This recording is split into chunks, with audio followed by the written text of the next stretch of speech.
Bonjour à tous, je suis l'abbé Simon Gabriel So, prêtre de l'archidiocèse de Douala et directeur diocésain des œuvres pontificales missionnaires. Je voudrais faire un petit commentaire de l'évangile de Jésus-Christ selon Saint Luc, chapitre 10, versets 38 à 42. Vous l'avez deviné, il s'agit bien de la très belle rencontre entre Jésus et les deux sœurs, Marthe et Marie. L'épisode de Marthe et Marie, qui est très bien connu, et c'est justement ça le drame. Penser qu'on maîtrise un texte, tout comme Marthe voulait maîtriser non seulement sa maison, mais surtout son invité.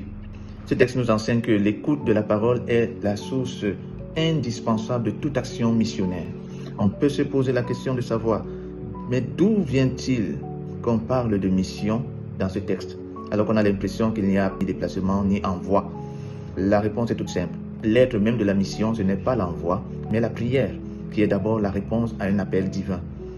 Marthe s'affaire et se tracasse pour beaucoup de choses. Elle perd sa tranquillité. C'est le symbole du missionnaire ou du chrétien submergé par les tâches matérielles et l'organisation au détriment de l'être. L'hyperactivité génère des reproches envers les autres et envers Dieu, coupant l'élan de la communion fraternelle. Marthe se sent abandonnée et déçue de voir que les événements se déroulent en dehors de ce qu'elle avait prévu. Et la voilà qui, de façon inconsciente, dicte à Jésus ce qu'il doit faire ou dire. Elle s'empare de la parole de Jésus afin qu'il intime l'ordre à Marie de s'exécuter. Elle utilise Jésus, son invité, au service de l'intérêt qu'elle juge prioritaire. Et pourtant Jésus est venu chez Marthe, non pas d'abord pour être reçu, mais pour être entendu.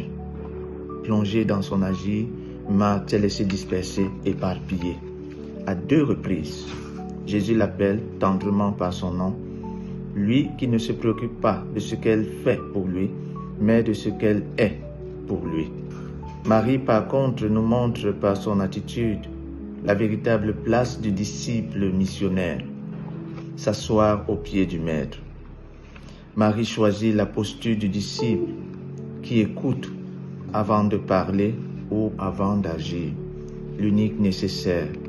Avant de porter la bonne nouvelle au dehors, il faut se laisser nourrir et habiter par celui qui est la source de la mission. Il faut dire que l'authentique n'épuise pas le cœur, elle ne désunit pas, elle ne trouble pas, surtout lorsqu'elle prend racine dans le silence et dans l'écoute de la parole.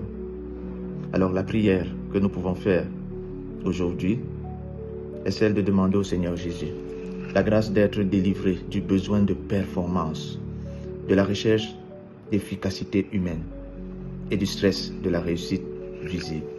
Et au nom de ce jardinier des âmes, de ce missionnaire qu'est le Christ, je vous bénis au nom du Père et du Fils et du Saint-Esprit.